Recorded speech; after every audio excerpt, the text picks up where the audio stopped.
কে fault বা চ্যুতি থেকে আমরা শুরু করব। এটা এর আগের দিনও বলেছিলাম যে ভূমিরূপ প্রক্রিয়াগুলোকে দুই ভাগে ভাগ করা যায়, অন্তর্জাত আর বহির্জাত। অন্তর্জাত আবার দুই প্রকার, ধীর প্রক্রিয়া আর হচ্ছে সাডেন মুভমেন্ট, যেটা এটাকে অনেক সময় ক্যাটাস্ট্রফিক মুভমেন্টও বলা হয়। ক্যাটাস্ট্রফিক, ওটা যেমন ডায়াস্ট্রফিক, এটা ক্যাটাস্ট্রফিক। এই ধীর আলোড়ন যেটা বা ডায়াস্ট্রফিক ফোর্সেস, এর আবার দু প্রকার, একটা হচ্ছে মহাদেশীয় আলোড়ন আর একটা হচ্ছে মহিভাবক আলোড়ন, আর কি জানার বাংলা, যাই হোক অরোজেনেটিক ফোর্সেস একটা, অর্থাৎ একটার দ্বারা পর্বত গঠিত হয় আর একটার দ্বারা মহাদেশ গঠিত হয়। এর দ্বারা মহাদেশ হয়, এর দ্বারা পর্বত হয়। এরই দুটো ভাগ আছে আবার, একটা হচ্ছে টেনশনাল ফোর্সেস আর একটা হচ্ছে কম্প্রেশনাল। টেনশনাল শব্দের অর্থ হচ্ছে টান, অর্থাৎ যখন কোনো প্লেট পরস্পর থেকে দুদিকে চলে যাবে বা কোনো একটা শিলাস্তরকে যখন দুদিক থেকে টানবে আর কি। আর কম্প্রেশন মানে হচ্ছে যখন কোনো একটা শিলাস্তরকে দুই দিক দিয়ে এরকম করে চাপ প্রয়োগ করবে, তখন সেটা কম্প্রেশন। তো টেনশনালের ফলে অ্যাকচুয়ালি ফল্টিং তৈরি হয়। এর আগের দিন আমি বলেছিলাম যে কম্প্রেশনালের ফলে ফল্ট তৈরি হয়, তবে অনেক সময় কম্প্রেশনাল ফোর্সের ফলেও ফল্ট তৈরি হতে পারে। যেমন এই জায়গাটা প্রথমে এরকম করে ভাঁজ নিবে, ভাঁজ নেওয়ার পর এই জায়গায় কিন্তু ফাটল ধরবে, যে ফাটল বরাবর একটা আরেকটা খণ্ড থেকে উপরের দিকে উঠে যাবে। অর্থাৎ সিম্পল বলতে গেলে যে চ্যুতি যে চ্যাপ্টার টপিকটা, চ্যুতিটা অ্যাকচুয়ালি টেনশনাল ফোর্সের ফলেও হয়, কম্প্রেশনাল ফোর্সের ফলেও হয়। এগুলো আজকে আমরা ধীরে ধীরে পড়ব।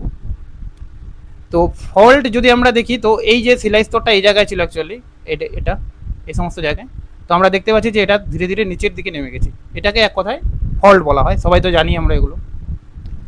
এবার যদি একে সংজ্ঞায় দেখি, তাহলে বলছে শিলা স্তরে পীড়নের মান একটা নির্দিষ্ট সীমা অতিক্রম করলে একদিকের শিলাস্তূপ অপর দিকের শিলাস্তূপের তুলনায় যখন অনুভূমিক বা তির্যকভাবে উত্থিত বা অবনমিত হয়, তখন তাকে চ্যুতি বলা হয়।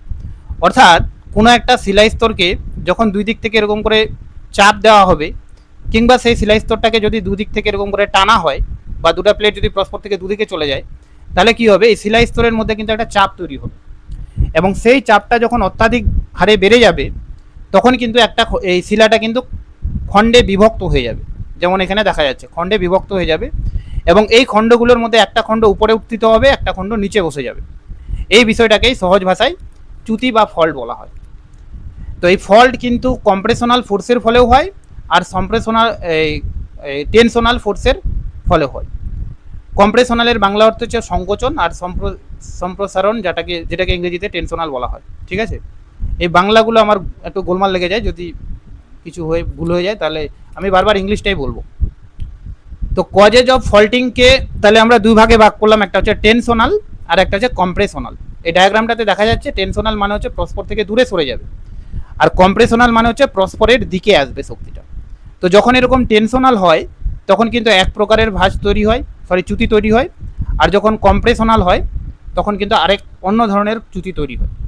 তো যখন এরকম করে কোনো একটা শিলাখণ্ডকে দুই দিক থেকে টানা হবে, তখন কি হবে, এর মধ্যে প্রথমে একটা ফাটল ধরবে, সেই ফাটল বরাবর পরবর্তীকালে একটা খণ্ড আর একটা খণ্ডের কিন্তু নিচে বসে যাবে, তো সেটাকেও কিন্তু চ্যুতি বলা হয়।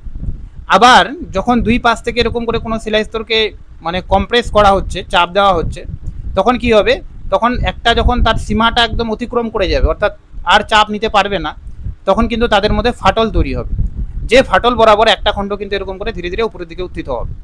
তো সিম্পল কথায় কম্প্রেশনাল ফোর্সের ফলেও চ্যুতি তৈরি হয়, যেটাকে আমরা রিভার্স ফল্ট বলে থাকি, আর টেনশনাল ফোর্সের ফলেও চ্যুতি তৈরি হয়, যেটাকে আমরা নর্মাল ফল্ট বলে থাকি। তো এবার প্রসেস অফ ফল্টিং, অর্থাৎ চ্যুতি তৈরির প্রক্রিয়াগুলো। তো তিনটা প্রক্রিয়া হয়, একটা হচ্ছে ডায়ালেশন, ডিস্ট্রয়েশন আর ডিফর্মেশন। অর্থাৎ কোনো একটা শিলার মধ্যে এই তিন ধরনের প্রক্রিয়া কাজ করবে যদি আমরা শিলাটার মধ্যে এরকম করে চাপ প্রয়োগ করি। সেই চাপটা দুই দিক থেকে প্রেস করলেও হবে, কিংবা এরকম করে দুই দিক থেকে যদি আমরা টানি, তাও কিন্তু এই ধরনের পরিবর্তনগুলো তার মধ্যে লক্ষ্য করা যাবে।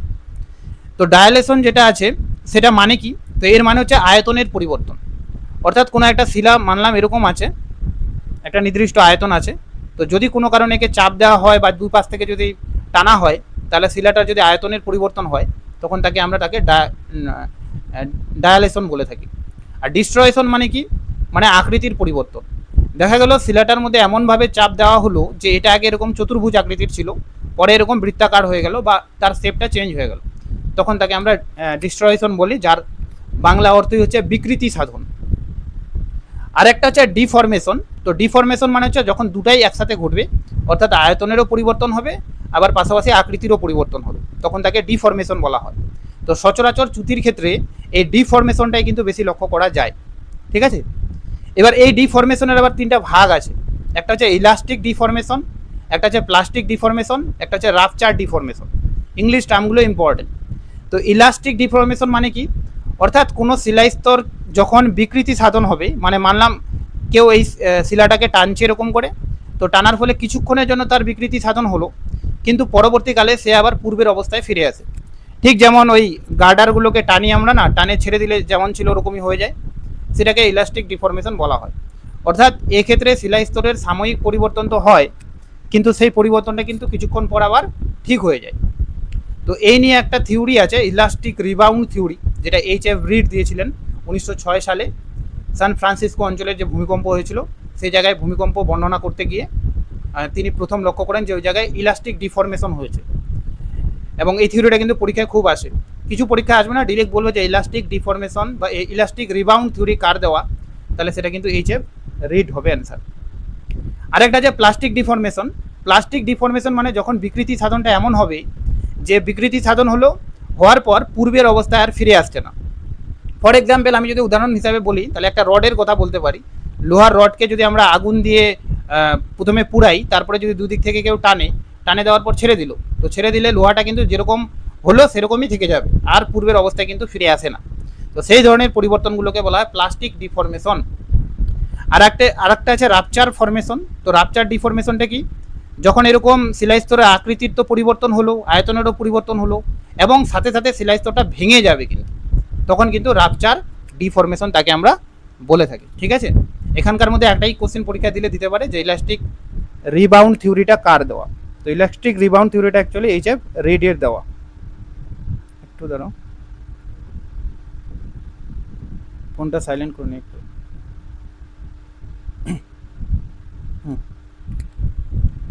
তো যেটা আমি বললাম যে কোনো একটা শিলাকে বা শিলার স্তরকে যদি আমরা প্রথমে চাপ প্রয়োগ করি, সেই চাপটা কিন্তু দুই রকমের হতে পারে, কম্প্রেশন এবং টেনশনাল, দুটাই হতে পারে। তো এর ফলে শিলা স্তরে তিন ধরনের পরিবর্তন হয়, ডায়ালেশন, ডিস্ট্রয়শন, ডিফরমেশন। এবং এর ফলে শিলার মধ্যে কিন্তু কি তৈরি হয়, চ্যুতি তৈরি হয়। ঠিক আছে, চ্যুতি তৈরি হয়। এর মধ্যে যে থিওরিটা আমি বললাম যে ইলাস্টিক রিবাউন্ড থিওরি, এটা একটু পড়া উচিত। এটা দিয়েছিল কে, এটা দিয়েছিল হচ্ছে হ্যারি ফিল্ডিং রিড, অর্থাৎ H.F. রিড। 1910 সালে অ্যাকচুয়ালি দিয়েছিল। সান ফ্রান্সিসকো অঞ্চলে 1906 সালে একটা ভূমিকম্প হয়েছিল। সেই ভূমিকম্পের কারণটা কি, কেন সেই ভূমিকম্পটা হলো, তো তার কারণ অনুসন্ধান করতে গিয়ে তিনি প্রথম এই ধরনের একটা পরিবর্তন লক্ষ্য করেন, এবং সেটা ব্যাখ্যা করতে গিয়ে কিন্তু তিনি এই থিওরিটা দিয়েছিলেন। তো এটা সবার মনে রাখা উচিত যে ইলাস্টিক রিবাউন্ড থিওরি কার দেওয়া। এটা কিন্তু নেটেও পরীক্ষায় এসেছিল একবার না, বেশ কয়েকবারই এসেছে। নেক্সট এবার আসবো আমরা কম্পোনেন্ট অফ ফল্ট, অর্থাৎ একটা চ্যুতির কী কী উপাদান হতে পারে। তো চ্যুতির উপাদানের মধ্যে প্রথমে আছে কি, চ্যুতি তল, যাকে আমরা ইংরেজিতে ফল্ট প্লেন বলি। চ্যুতি তল কথার অর্থ হচ্ছে যে তল বরাবর চ্যুতি সংগঠিত হয়। মানলাম এরকম একটা শিলা স্তর আছে, এই শিলা স্তরটা আগে এই জায়গায় ছিল, ঠিক আছে। এবার কোনো কারণে চ্যুতির ফলে এই খণ্ডটা কিন্তু এরকম করে নিচে বসে গেছে, নিচে কিন্তু বসে গেছে। তো এই যে তলটা আছে, এই তল বরাবর কিন্তু এই খণ্ডটা এই জায়গা থেকে নিচের দিকে নেমে গেল। সুতরাং এই যে তলটা আছে, এই তলটাকে আমরা চ্যুতি তল বলে থাকবো। এই তলটাকে আমরা চ্যুতি তল বলে থাকবো। আমি যদি ডায়াগ্রামটা এখানে দেখাই 3D করে, তাহলে এই যে খণ্ডটা আছে, এই খণ্ডটা কিন্তু এই তল বরাবর ধীরে ধীরে নিচের দিকে নেমে গেছে। তো এই তলটাকে অ্যাকচুয়ালি ফল্ট প্লেন বা চ্যুতি তল বলা হয়। এই চ্যুতি তল লম্ব হতে পারে, উল্লম্ব। যখন চ্যুতিটা একদম ডিরেক্টলি এরকম করে নেমে যাবে, তখন তো এটা উল্লম্বই হবে। আবার অনুভূমিকও হতে পারে, অনুভূমিকভাবে যদি চ্যুতির স্মরণ ঘটে তাহলে অনুভূমিকও হতে পারে। তির্যকভাবেও হতে পারে, যেমন আমি এখানে এঁকেছি তির্যকভাবে। এই ডায়াগ্রামটাতেও কিন্তু তির্যক রয়েছে। তো এই চ্যুতি তলটা কিন্তু বিভিন্ন প্রকারের হতে পারে, যেমন করে চ্যুতিটা সংগঠিত হবে, চ্যুতি তলটা কিন্তু সেরকমই হবে। নেক্সট আছে চ্যুতি রেখা বা ফল্ট লাইন। চ্যুতি রেখা আর স্ট্রাইক, এই দুটার মধ্যে অনেকের কনফিউশন হতে পারে। তো চ্যুতি রেখাটা কি, যে রেখা বরাবর চ্যুতিতল ও ভূপৃষ্ঠ পরস্পরকে ছেদ করে। আমি যদি এই ডায়াগ্রামটা দেখি, তাহলে এই ভূখণ্ডটা একটু এই ভূখণ্ডটা একটা সময় এই জায়গায় ছিল, ঠিক আছে, এই জায়গায়, কিন্তু বর্তমানে সে এই জায়গায় পৌঁছে গেছে। চ্যুতির ফলে। তাহলে কি হলো, এটা হচ্ছে আমাদের বর্তমান ভূপৃষ্ঠ, ঠিক আছে, এটা হলো বর্তমান ভূপৃষ্ঠ।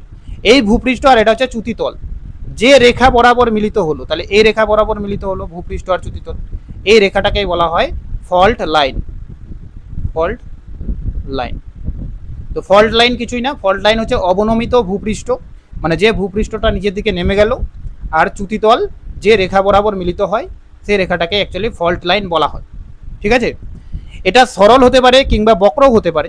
সরল মানে যেমন এখানে সোজা একটা দাগ আছে, তো এরকম সোজা দাগও হতে পারে, আবার অনেক সময় এরকম খাঁচকাটা এলোমেলোও হতে পারে, ঠিক আছে।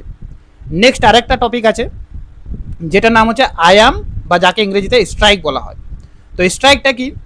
স্ট্রাইকটা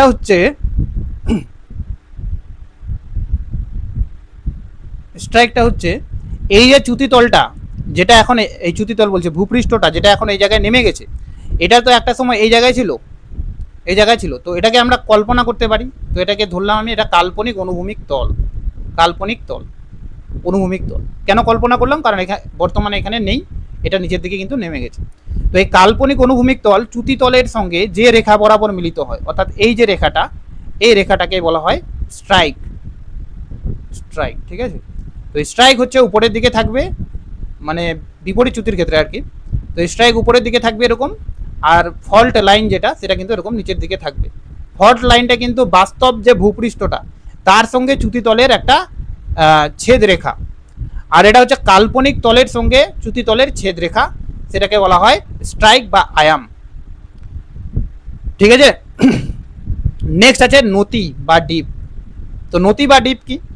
নতি বা ডিপ হচ্ছে যে একটা ভূখণ্ডে যখন চ্যুতি সংগঠিত হবে, পেনটা অসুবিধা হচ্ছে একটু, এই যে ভূখণ্ডটা, তো এটা বর্তমানে এখানে নেমে গেছে, এরকম করে নিচের দিকে নেমে গেছে। তো আমরা এই জায়গায় একটা কল্পনা করে নিতে পারি, কল্পনা। তো এই কাল্পনিক অনুভূমিক তলের সঙ্গে এই যে চ্যুতিতল যে কোণটা উৎপন্ন করলো, অর্থাৎ অর্থাৎ এই কেন এরকম হচ্ছে বারবার, এই যে কোণটা, এই কোণটাকেই বলা হচ্ছে কিন্তু নতি। তার মানে সিম্পলি আমরা যদি বলতে পারি যে চ্যুতিতল কাল্পনিক অনুভূমিক তলের সঙ্গে যে কোণে নত থাকে বা যে কোণ উৎপন্ন করে তাকেই কিন্তু নতি বলা হয়। আমরা আরেকটু ভালো করে যদি দেখি এই জায়গায়, তো দেখতে পাবো যে এখানে এটা আমি তল কল্পনা করলাম, কারণ এটা একটা সময় জায়গায় ছিল। এবার এই তলটা এর সঙ্গে যে কোণটা উৎপন্ন করলো, এই কোণটাকেই বলা হয় ডিপ বা নতি, ঠিক আছে। তাহলে কাল্পনিক অনুভূমিক তল চ্যুতিতলের সঙ্গে যে কোণ উৎপন্ন করে বা যে কোণে নত থাকে তাকেই বলা হয় নতি। এবার নতির পাশাপাশি, নতি যেমন একটা কৌণিক মান, তার পাশাপাশি আরেকটা মান আছে আমাদের, যেটাকে বলা হয় হেড, HADE, হেড ইংরেজিতে, বাংলাতেও তাকে হেডই বলা হয়। তো হেডটা কি? নতি তো আমরা বুঝলাম যে এই জায়গাটা। এবার এই যে কাল্পনিক অনুভূমিক তল, তো এই চ্যুতিটা তো তির্যকভাবে সংগঠিত হয়েছে। তো আমরা যদি ধরে নিই যে এই চ্যুতিটা লম্বভাবে সংগঠিত হতে পারতো, তার মানে একটা আমরা উল্লম্ব তল কল্পনা করে নিলাম যে এই বরাবর চ্যুতিটা নামতে পারতো, কিন্তু বাস্তবে কিন্তু এভাবে নামেনি, এ কিন্তু তির্যকভাবে নেমে গেছে। তো এই কাল্পনিক উল্লম্ব তল আর এই যে চ্যুতিতল এর মধ্যেকার যে কোণটা, এই কোণটাকেই বলা হয় কিন্তু হেড। তো হেড হচ্ছে কাল্পনিক উল্লম্ব তল আর চ্যুতিতলের মধ্যেকার কোণ, আর ডিপ হচ্ছে কাল্পনিক অনুভূমিক তল আর চ্যুতিতলের মধ্যেকার কোণ, ঠিক আছে। এবার এই দুটা কোণকে যদি আমরা যুক্ত করি তাহলে কি হলো, তাহলে এই মানটা কিন্তু পুরো 90 ডিগ্রি হলো। ওই জন্য বলা হয় যে হেড এবং ডিপের সম্মিলিত কোণের মান 90 ডিগ্রি। অর্থাৎ হেড যদি বলে দেয় 40 ডিগ্রি হয় হেড, তাহলে অবশ্যই ডিপটা কিন্তু 50 ডিগ্রি হবে, এটা যাতে মাথায় রাখে। তো ওই জন্য এখানে লেখা আছে যে নতি ও হেডের মান সর্বদা 90 ডিগ্রি হয়। ক্লাইনোমিটার এবং এক্সরে কম্পাসের সাহায্যে একে পরিমাপ করা হয়, এটা আমি এর আগের দিনও বলেছিলাম ভাঁজ পড়ানোর সময়।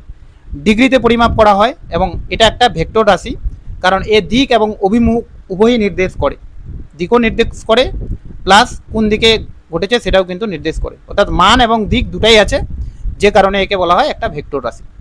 আর এই দুই প্রকার, একটা হচ্ছে ট্রু ডিপ, একটা হচ্ছে অ্যাপারেন্ট ডিপ। ট্রু ডিপ মানে 90 ডিগ্রি যদি হয়, আর অ্যাপারেন্ট ডিপ তার থেকে কম হলে তাকে আমরা অ্যাপারেন্ট ডিপ বলে থাকি, ঠিক আছে। তো কী কী পড়লাম আরেকবার আমরা রিমাইন্ড করে নিই। প্রথমে বললাম আমি চ্যুতিতল কাকে বলে। তো চ্যুতিতল কি? তো এই ভূপৃষ্ঠটা আগে এই জায়গায় ছিল, এটা এই জায়গায় ছিল, তাহলে এই যে তলটা, এই তল বরাবর সে কি হয়েছে, নিচের দিকে নেমে গেছে। তো এই তলটাকে আমরা বলবো ফল্ট প্লেন বা চ্যুতিতল। এবার এই চ্যুতিতলের পর আমরা পড়লাম কি একটা ফল্ট লাইন পড়লাম। তো ফল্ট লাইন মানে এই যে অবনমিত ভূপৃষ্ঠ আর এই যে চ্যুতিতল, এই রেখা বরাবর মিলিত হয়েছে, তাই এই রেখাটাকে বলা হয় ফল্ট লাইন। আর এই কাল্পনিক অনুভূমিক তল চ্যুতিতলের সঙ্গে যে রেখা বরাবর মিলিত হচ্ছে এই রেখাটাকে বলা হচ্ছে কিন্তু স্ট্রাইক। স্ট্রাইক, ঠিক আছে। স্ট্রাইক কিন্তু ডিরেকশন দেখায়, স্ট্রাইক কিলোমিটারে প্রকাশ করা হয় আজকে ডিস্টেন্স। তো এবার আরেকটা জিনিস বললাম আমরা যে ডিপ এবং হেড। তো ডিপ হচ্ছে এই মানটা, অ্যাকচুয়ালি এই যে মানটা এটা হচ্ছে ডিপ, আর এরকম কাল্পনিক উল্লম্ব তলের সঙ্গে এরকম যে মানটা হয় সেটাকে বলা হয় হেড, ঠিক আছে। হেড, এখানে এটা ভুল লেখা আছে, হেড হবে নেক্সট। তো হেড হচ্ছে চ্যুতিতল উল্লম্ব তলের সঙ্গে যে কোণে নত থাকে, অর্থাৎ এই যে চ্যুতিতলটা আর এইদিকে যে উল্লম্ব তল এর মধ্যেকার যে কোণটা সেটাকে বলা হয় কিন্তু হেড। আর ডিপ কোনটাকে বলা হয়, ডিপ হচ্ছে এই দিকেরটা, এই যে এটা দুটা মিলে অবশ্যই 90 ডিগ্রি হবে, ওই জন্য এই দুটাকে সম্পূরক কোণ বলা হয়। পরিপূরক মানে তো 180 ডিগ্রি না।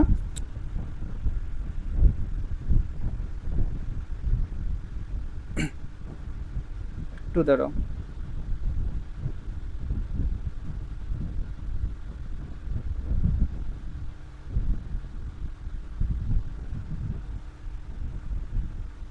না ঠিকই আছে, পরিপূরকই হবে এটা 90 ডিগ্রি। সম্পূরক মানে 180 ডিগ্রি। এটাকে ইংরেজিতে কমপ্লিমেন্টারি বলা হয়। আমি ওই ওর কী বলে যে প্রিন্টেবল নোটটার মধ্যে এগুলো অ্যাড করে দেবো ইংরেজিতে। ঠিকই আছে, এটা ভুল নেই, আমি ভুল বললাম। তো এই দুটো কোণের মানকে একত্রে পরিপূরক মান বলা হয়, কারণ এদের যোগফল হচ্ছে 90 ডিগ্রি। তো এখান থেকে একটা কোশ্চেন আসতেই পারে যে হেডের মান দিয়ে দিল একটা 90 ডিগ্রি, তো তাহলে ডিপের মান কত হবে, তাহলে 0 ডিগ্রি হবে। এরকম যাতে মনে থাকে যে দুটাই যোগ করে সবসময় 90 ডিগ্রি হবে। এবার হচ্ছে দুটো আরও কনসেপ্ট আছে, একটা হচ্ছে হিভ, একটা হচ্ছে থ্রো। তো হিভ অ্যান্ড থ্রো এই দুটা কিন্তু রিলেটেড একে অপরের সাথে। তো আমরা প্রথমে ডায়াগ্রামটা দেখে নিই। তো এই যে চ্যুতিটা, এই চ্যুতির এই যে খণ্ডটা আছে, এই খণ্ডটাই তো উপর থেকে নেমে গেছে, এই খণ্ডটা তো ওই জায়গায় স্থির আছে। তো এই খণ্ডটার দুভাবে সরণ হয়েছে। কীরকম দুভাবে সরণ, যদি আমরা কল্পনা করে নিই যে এই জায়গায় এটা ছিল, তো এখান থেকে ধীরে ধীরে সে নিচের দিকে নেমে গেছে, অর্থাৎ তার উল্লম্বভাবে সরণ হয়েছে, একটা উল্লম্ব বা ভার্টিক্যালি মুভমেন্ট হয়েছে। আর একটা কি হয়েছে, এই চ্যুতিটাকে যদি আমি মনে মনে ভাবি যে বাস্তবে এটা তো এরকম করে লম্বভাবে নামা উচিত ছিল, তো লম্বভাবে না নেমে, অর্থাৎ এই জায়গায় ছিল সে, তো এই বরাবর নিচের দিকে নামা উচিত ছিল, তো এই জায়গায় না নেমে সে একটু পাশের দিকে সরে গেছে, এরকম করে পাশের দিকে সরে গেছে, অর্থাৎ তার অনুভূমিক মুভমেন্টও হয়েছে। তো অনুভূমিকভাবে কতটা সরেছে সেটাকে বোঝাতে আমরা হিপ শব্দটা ব্যবহার করি।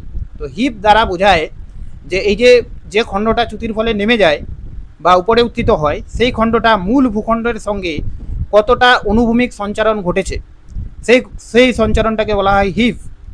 আর এই মূল ভূখণ্ডের থেকে কতটা উল্লম্বভাবে তার সঞ্চালন ঘটেছে, অর্থাৎ কতটা নিচে বসে গেছে, সেই বিষয়টাকে বলা হয় কিন্তু থ্রো।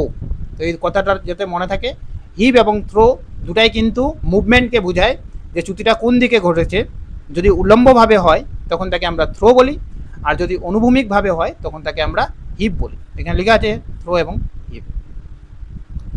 তো লেখা আছে এটা যে ফাটলের দুপাশের অনুভূমিক বিচ্যুতির পরিমাণকে ব্যবধি বলে। ব্যবধি মানে হচ্ছে হিপ। উল্লম্ব 90 ডিগ্রি বরাবর সংগঠিত হলে ব্যবধির মান 0। অর্থাৎ সিম্পল কথা, যদি কোনো একটা চ্যুতি এরকম করে একদম 90 ডিগ্রি বরাবর নিচের দিকে নেমে যায়, 90 ডিগ্রি বরাবর নিচের দিকে নেমে গেল, তাহলে তার তো হচ্ছে অনুভূমিক সঞ্চারণই হবে না। ওই কারণেই বলেছে যে কোনো চ্যুতি যদি উল্লম্ব বা 90 ডিগ্রি অ্যাঙ্গেলে সংগঠিত হয়, তখন তার কিন্তু কোনো ব্যবধির মান থাকবে না, অর্থাৎ সেটা 0 মিটার বা 0 কিলোমিটার এরকম হবে, অর্থাৎ 0 হবে এক কথা। ক্ষেপটা কি, ক্ষেপ হচ্ছে চ্যুতিটা কতটা উল্লম্বভাবে নিচের দিকে নেমে গেল, এই যে উল্লম্বভাবে নামলো, তো এই যে দৈর্ঘ্যটা, এই যে মানটা, এই মানটাকে বলা হয় কিন্তু ক্ষেপ, বা যাকে ইংরেজিতে বলা হয় থ্রো।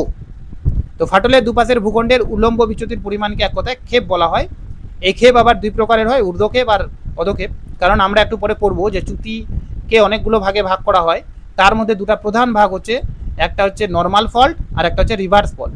যখন চ্যুতির একটা খণ্ড নিচের দিকে নেমে যায় সেটা তো নর্মাল ফল্ট, তাহলে নর্মাল ফল্টের ফলে কি হলো, এটা নিচের দিকে থাকলো, অর্থাৎ ডাউন থ্রো হলো। আর যখন একটা খণ্ড আর একটা খণ্ডের উপরে উঠে যাবে, যেমন মানলাম এই খণ্ডটা উপরের দিকে উঠে গেছে, এটা আগে এই জায়গায় ছিল, তো এটা উপরের দিকে উঠে গেছে, তো এই ক্ষেত্রে কি হলো, আপ থ্রো হলো। তো ওটাই বলছে যে অনেক সময় এটা ডাউন থ্রো হয়, অনেক সময় এটা আপ থ্রো হয়। নেক্সট আরও দুটো টপিক আছে, একটার নাম হচ্ছে পাদমূল প্রাচীর, যাকে ফুট ওয়াল বলা হয় ইংরেজিতে, আর একটা নাম হচ্ছে ঝুলন্ত প্রাচীর, যাকে হ্যাঙ্গিং ওয়াল বলা হয়। তো আগে আমরা ডায়াগ্রামে দেখিনি, তো ডায়াগ্রামটাতে যদি আমরা দেখি ভালো করে, তাহলে দেখতে পাবো যে এই যে খণ্ডটা আছে, এই খণ্ডটা কিন্তু এই জায়গায় স্থির আছে, অর্থাৎ এর কিন্তু কোনো সরণ ঘটেনি, না এর অনুভূমিক সঞ্চালন ঘটেছে না এর উল্লম্ব সঞ্চালন ঘটেছে। সঞ্চালন কার ঘটেছে? সঞ্চালন ঘটেছে এই খণ্ডটা। তো এটা কিন্তু অস্থির। অস্থির কথার অর্থ হচ্ছে এ কিন্তু এই জায়গায় স্থির নয়, এ কিন্তু আগে এরকম পজিশনে ছিল, ধীরে ধীরে নিচের দিকে নেমে গেছে। তো যে খণ্ডটা এরকম করে চ্যুতিতলের ওপরে থাকে, অর্থাৎ চ্যুতিতল থেকে নিচের দিকে নেমে যায় কিংবা চ্যুতিতল বরাবর উপরের দিকে উঠে যায়, সেটাকে বলা হয় হ্যাঙ্গিং ওয়াল। যে কিন্তু স্থির নয়, যে কিন্তু হচ্ছে অস্থির আর কি, অর্থাৎ একটা নির্দিষ্ট জায়গা থেকে তার সরণ ঘটে, তখন তাকে বলা হয় হ্যাঙ্গিং ব্লক বা হ্যাঙ্গিং ওয়াল। আর ফুট ওয়াল কি? যে স্থির থাকে, অর্থাৎ যে চ্যুতিতলের নিচের দিকে থাকে।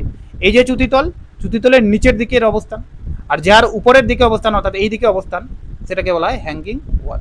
তাহলে ফুট ব্লক যেটা বা ফুট ওয়াল যেটা, সে কিন্তু স্থির থাকে, আর যেটা ঝুলন্ত প্রাচীর বা হ্যাঙ্গিং ওয়াল, সে কিন্তু উঠানামা করে আর কি, এরকম। তো ওটাই লেখা আছে যে চ্যুতিতলের ফলে সৃষ্ট ভৃগুতটটি চ্যুতিতলের নিচে অবস্থান করে, অর্থাৎ যেটা নিচের দিকে থাকে, তাকে বলা হয় পাদমূল প্রাচীর বা ফুট ওয়াল। এ কিন্তু স্থির থাকে।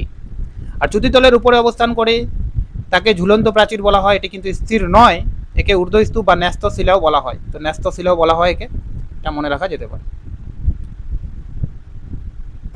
এই এখানেও আমরা দেখতে পাচ্ছি যে এই যে খণ্ডটা, এই খণ্ডটা কিন্তু উপরের দিকে উঠে গেছে, কিন্তু এ কিন্তু নির্দিষ্ট একটা জায়গায় ফিক্সড আছে, অর্থাৎ এখানে বিপরীত চ্যুতি ঘটেছে। তাহলে একেই আমরা হ্যাঙ্গিং ওয়াল বলবো, একে আমরা ফুট ওয়াল বলবো।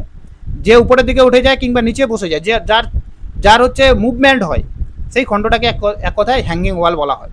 ঠিক আছে? এবং সে চ্যুতিতলের ওপরের দিকে থাকে। ওপরের দিকে মিনস মানে চ্যুতিতলের এই জায়গায় থাকবে, মানে এইরকম এই জায়গায় আছে এরকম না আর কি। ঠিক আছে? তো গেল এটা বিলো দ্য ফল্ট প্লেন, আর এটা অ্যাবাভ দ্য ফল্ট প্লেন। এই কথা দুটাই যাতে মনে থাকে তাহলেই হবে। তো কি কি পড়লাম একবার আমি বলে দিই। প্রথমে পড়লাম ফল্ট প্লেন বা চ্যুতিতল। তো চ্যুতিতল কি? যে তল বরাবর চ্যুতি সংগঠিত হয়। এই যে তলটা, এই তল বরাবর চ্যুতি খণ্ডটা নিচের দিকে নেমেছে, সুতরাং এটাকে চ্যুতিতল বলা হয়। 2 নম্বর আমরা কি পড়লাম? 2 নম্বর পড়লাম হচ্ছে ফল্ট লাইন, অর্থাৎ এই যে চ্যুতিতলের ফলে আর ভূপৃষ্ঠ যে লাইন বরাবর মিলিত হয়, এই যে লাইনটা, এই লাইনটাকে ফল্ট লাইন বলা হয়। তারপরে হচ্ছে স্ট্রাইক, হচ্ছে কাল্পনিক অনুভূমিক তলের সঙ্গে চ্যুতিতল যে রেখা বরাবর মিলিত হয়, তাকে বলা হয় স্ট্রাইক বা আয়াম। তারপরে পড়লাম ডিপ। ডিপ মানে কাল্পনিক অনুভূমিক তলের সঙ্গে চ্যুতিতলের যে কৌণিক মান, সেটাকে ডিপ বলা হয়। আর উলম্ব তলের সঙ্গে যে মানটা, সেটাকে হেড বলা হয়। তারপরে পড়লাম হিভ অ্যান্ড থ্রো। থ্রো মানে আমরা পড়লাম যে উল্লম্বভাবে কতটা নিচের দিকে নামছে, সেটা হচ্ছে থ্রো। এবং হিভ আমরা পড়লাম যে অনুভূমিকভাবে কতটা দূরে সরে গেছে, সেটা হচ্ছে থ্রো।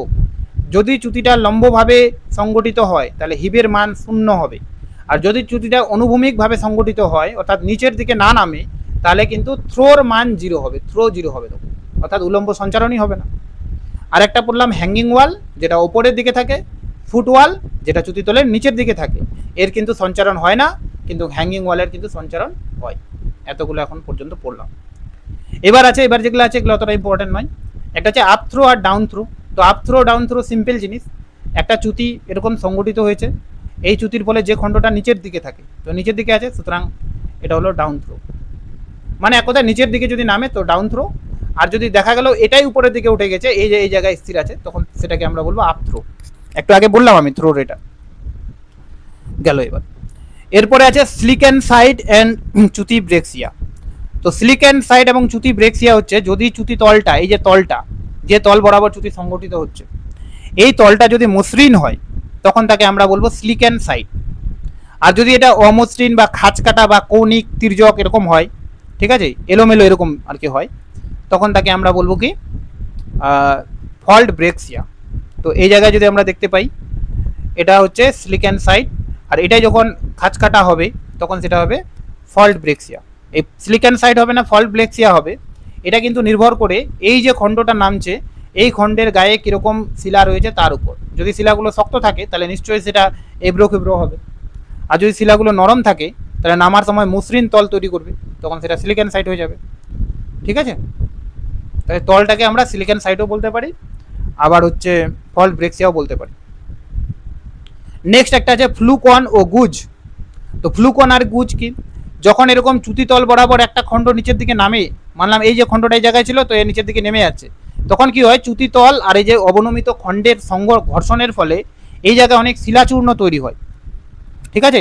অনেক সময় শিলাচূর্ণ তৈরি হয়, তো যে শিলাচূর্ণগুলো তৈরি হয় সেগুলোকে বলা হয় মাইলোনাইট। ঠিক আছে, আর এটা যদি অনেক পাতলা হয়, এই শিলাচূর্ণগুলো কি হয়, যদি পাতলা বা অগভীর মাটির স্তর থাকে এই জায়গায়, একটা হালকা লেয়ার দ্বারা আবৃত থাকে, তখন সেটাকে বলা হয় ফ্লুকন। আর যদি এই জায়গায় পাউডারের মতো হয়ে যায়, একদম পাতলা ধুলা হয়ে যায় আর কি, তখন সেটাকে বলা হয় গুজ। তাহলে তিনটা টপিক আছে, মানে তিনটা কনসেপ্ট আছে। একটা হচ্ছে যদি শিলাগুলো চূর্ণ বিচূর্ণ হয়ে সে জায়গায় পড়ে থাকে, তখন সেটাকে বলা হয় মাইলোনাইট। আর যদি পাউডারের মতো হয় সেটাকে বলা হয় গুজ।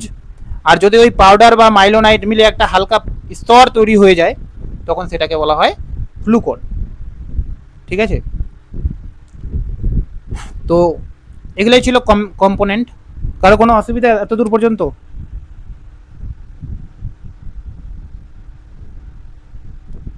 আমি বলছি, যদি কোনো অসুবিধা থাকে লাস্টে বলো। তো সবগুলো কিন্তু আমি বললাম।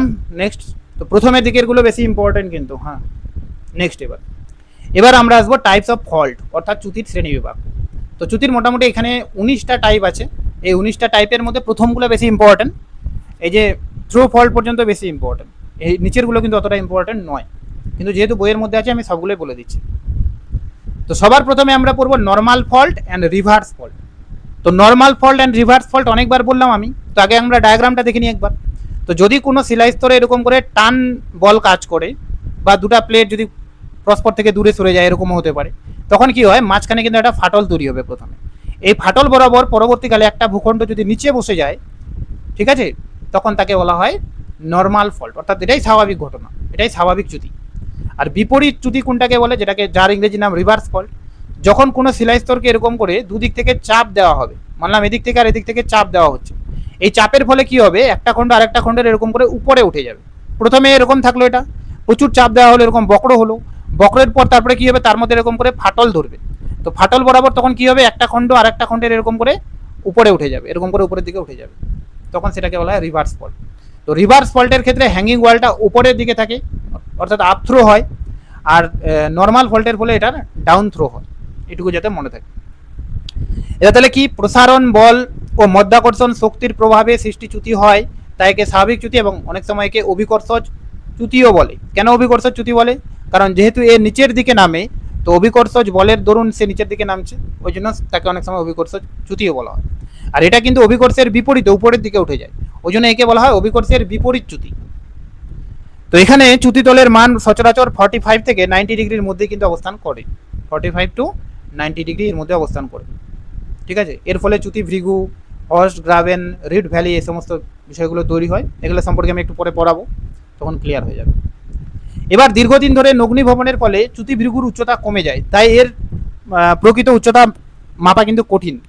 এই যে চ্যুতি ভৃগু কোনটা আগে বলে দিই আমি, চ্যুতি ভৃগু হচ্ছে চ্যুতির ফলে সৃষ্ট যে খাড়াই ঢাল, অর্থাৎ এটা, অর্থাৎ যে তলটা তৈরি হলো না, চ্যুতি তলটা, সেই তলের ফলে তো তলটা এত একটা খাড়া ঢালের তৈরি করলো, সেই ঢালটাকে বলা হয় চ্যুতি ভৃগু। তো এই চ্যুতি ভৃগুর দৈর্ঘ্য কত হবে সেটা কিন্তু পারফেক্টলি বলা কখনো সম্ভব নয়, কারণ চ্যুতি ভৃগু তৈরি হওয়ার পর হয়তো এখানে কোনো নদী তৈরি হতে পারে, কোনো হিমবাহ তৈরি হতে পারে ইত্যাদি, যেগুলো কি করে এটাকে ক্ষয় করে দেয়। তো ক্ষয় করে তার অ্যাকচুয়াল যে ডিস্টেন্সটা, সেটা কিন্তু অনেক সময় হেরফের হয়ে যায়, যে কারণে বলেছে যে এর প্রকৃত উচ্চতা মেজার করা কিন্তু কঠিন। তো এই কনসেপ্টটা থেকে অনেক সময় অ্যাসার্ট অ্যান্ড রিজন টাইপের কোশ্চিন হয়, ওই জন্য এই লাইনটা আমি অ্যাড করে দিয়েছি। নেক্সট আছে বিপরীত চ্যুতি। তো দুটি ফাটলযুক্ত শিলাখণ্ড পরস্পরের দিকে এগিয়ে আসে, অর্থাৎ যখন দুটা পরস্পরের দিকে এরকম করে এগিয়ে আসে, তখন কি হয়, মাঝখানে অনুভূমিক চাপ বেশি হয় এবং উল্লম্ব চাপের ফলে একটা খণ্ড আর একটা খণ্ডে এরকম উপরে উত্থিত হয়, তখন তাকে বলা হয় বিপরীত চ্যুতি। এখানে চ্যুতিতলের কোণের মানটা অ্যাকচুয়ালি কত হয়, 40 ডিগ্রি থেকে 0 ডিগ্রি পর্যন্ত হতে পারে, আর এখানে 45 থেকে 90 ডিগ্রি। এগুলো এক এক বই এক এক রকম আছে, কিন্তু আমি এটা হচ্ছে এখন সবিন্দ্র সিং এর বইটা থেকে অ্যাড করেছি, কারণ ওটাই সব থেকে বেশি বিশ্বাসযোগ্য হতে পারে এই জন্য। তো এটাকে অনেক সময় থ্রাস্ট ফল্টও বলা হয়, কম্প্রেশনাল ফল্টও বলা হয়, ওভার থ্রাস্ট ফল্টও বলা হয়, এতগুলো নামে পরিচিত। ঠিক আছে, এবার আরেকটা কনসেপ্ট আছে যে এর ফলে কিন্তু কি হয়, ক্ষেত্রফলের পরিমাণটা বেড়ে যায়, বৃদ্ধি পায়, ক্ষেত্রফল বৃদ্ধি পায়। এই লাইনটা হয়তো এখানে লেখা নাই, কিন্তু এখানে লেখা আছে ক্ষেত্রফল সংকোচন হয়, অর্থাৎ বিপরীত চ্যুতির ফলে ক্ষেত্রফলটা কমে যায় এরিয়াটা, আর এর ফলে এরিয়াটা একটু বেড়ে যায়। তো এই ছিল দুটো চ্যুতি, একটা হচ্ছে নর্মাল ফল্ট আর একটা হচ্ছে রিভার্স ফল্ট। এখানেও দেওয়া আছে নর্মাল ফল্ট, এটা নর্মাল ফল্ট, এটা হচ্ছে রিভার্স ফল্ট। নেক্সট, এবার আরেকটা আছে যেটাকে বলা হয় ট্রান্সফর্ম ফল্ট, টিয়ার ফল্ট বা ছিন্ন চ্যুতি, lateral fault, strike slip fault, এতগুলো নাম পরিচিত। গোটাটাই কিন্তু একটাই চ্যুতি, একটাই চ্যুতির এরকম একাধিক নাম রয়েছে। তো এটা কি, তো এটা হচ্ছে না উপরে বসবে না নিচে নামবে, ঠিক আছে। এ হচ্ছে পাশাপাশি সরণ হবে। যেমন প্লেট বাউন্ডারির ক্ষেত্রে আমরা জানি যে একটা প্লেট আছে যাকে ট্রান্সফর্ম ফল্ট বলে, যে পরস্পরের পাশাপাশি চলন হয় আর কি। তো সেরকমই ঘটনাটা, যদি কোনো চ্যুতি এরকম পাশাপাশি চলন হয়, অর্থাৎ কি হয়, একটা ভূখণ্ড থেকে আরেকটা ভূখণ্ডের গা ঘেঁষে সামনের দিকে বা পিছনের দিকে অগ্রসর হবে, তখন তাকে আমরা স্ট্রাইক স্লিপ ফল্ট বলি। যেহেতু এই স্ট্রাইক বরাবর সরণ হয়, ওই জন্য একে স্ট্রাইক স্লিপ ফল্ট বা হচ্ছে আয়াম স্খলন চ্যুতি বলা হয়, ঠিক আছে। তো এই আয়াম স্খলন চ্যুতির ক্ষেত্রে যেমন আমি এদিকে দাঁড়িয়ে আছি, তো আমার হচ্ছে বাম সাইড, এটা সরি এটা ডান সাইড, আর এটা হচ্ছে বাম।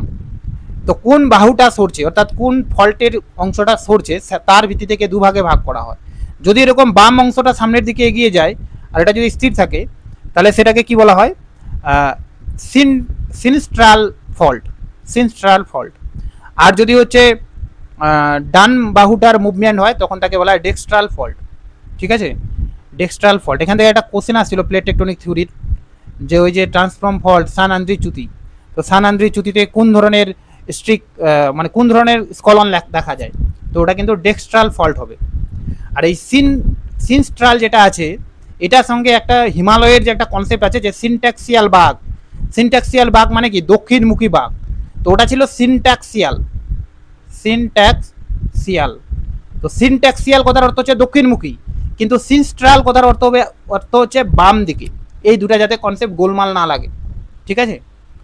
আর একটা তো কনসেপ্ট আসছিল পরীক্ষা এখান থেকে, যদিও ওটা আমি প্লেট টেকটনিক পড়ানোর সময় বলে দিব কনসেপ্টটা, যে ডেক্সট্রাল ফল্টের ফলে যে চ্যুতিটা হয় ওটা, এটা কিন্তু নেটের কোশ্চেন।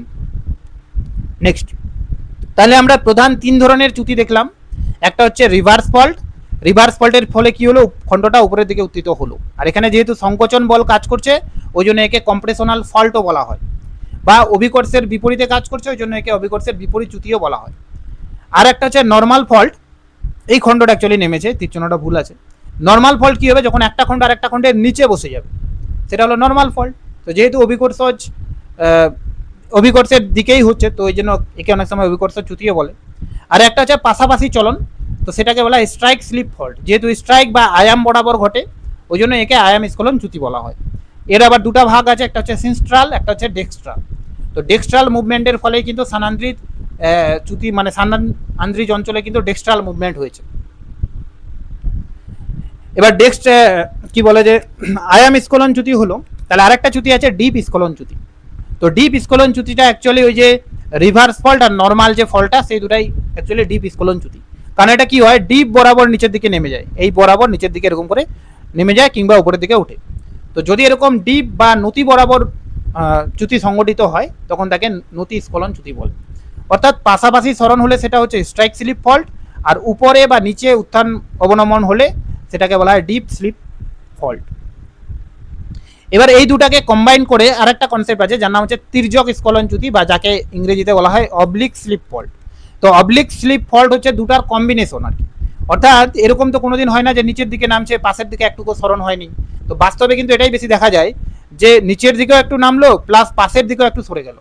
তো যখন এরকম দুটাই হবে, ডিপ স্লিপ ফল্টও হবে প্লাস হচ্ছে স্ট্রাইক স্লিপ ফল্টও হবে, তখন সেই কনসেপ্টটাকে ইংরেজিতে অবলিক স্লিপ ফল্ট বলা হয়, যেটাই কিন্তু বাস্তবে বেশি দেখা যায়। তো মনে রাখতে হবে, এটার ফলে হরাইজন্টাল মুভমেন্টও হয়, এটার ফলে ভার্টিক্যাল মুভমেন্টও হয়, দুই ধরনের মুভমেন্টই কিন্তু হয়।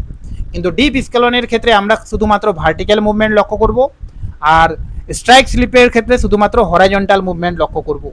কিন্তু অবলিক স্লিপ ফল যখন চলে আসবো, তখন কিন্তু দুটাই লক্ষ্য করা যাবে, দুটাই কম্বিনেশন। আরেকটা যে ধাপ চ্যুতি, বা যাকে ইংরেজিতে বলা হয় স্টেপ ফল্ট।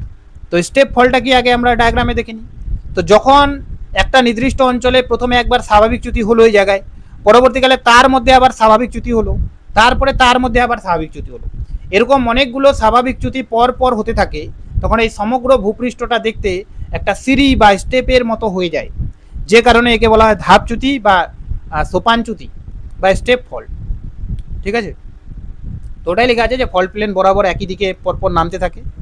তো এর একটা শর্ত আছে, কি শর্ত, যে প্রতিটি চ্যুতি অবনমিত শিলাখণ্ড একই দিকে নিচে সরে যাবে, যদি একই দিকে নামে তাহলে হবে। দেখা গেল এই খণ্ডটা যেটা এখানে নামলো, এবার এই দিকের অংশটা না নেমে এই দিকের অংশটা নামছে, অর্থাৎ সিম্পলি প্রথমে এরকম করে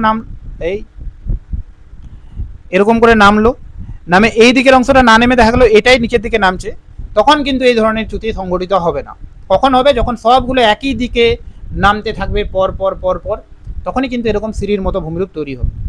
তোকে একে বাংলায় সোপান চ্যুতিও বলা হয়, এটা যাতে মনে থাকে। নেক্সট, এবার একটা আছে পরীক্ষা চ্যুতি। পরীক্ষা চ্যুতিটা কি?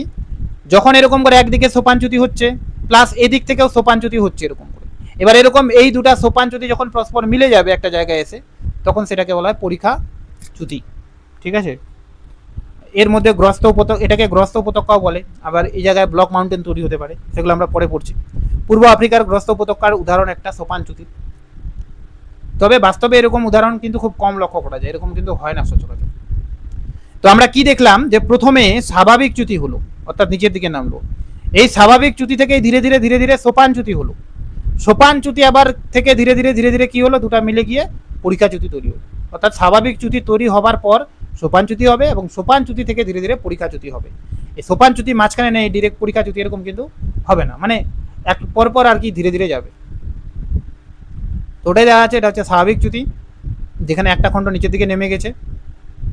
এখানে অ্যাকচুয়ালি হ্যাঙ্গিং ওয়াল এটা, তো এটা এটা অ্যাকচুয়ালি স্বাভাবিক চ্যুতির উদাহরণ হয়নি, তো আমি এখানে একটা তীর চিহ্ন দিয়ে দিলাম, আর এটা ফুট ওয়াল হবে না, এটা হ্যাঙ্গিং ওয়াল হবে, কথার কথা। তাহলে এবার হলো স্বাভাবিক চ্যুতি, ডায়াগ্রামটা একটু মিস্টেক আছে।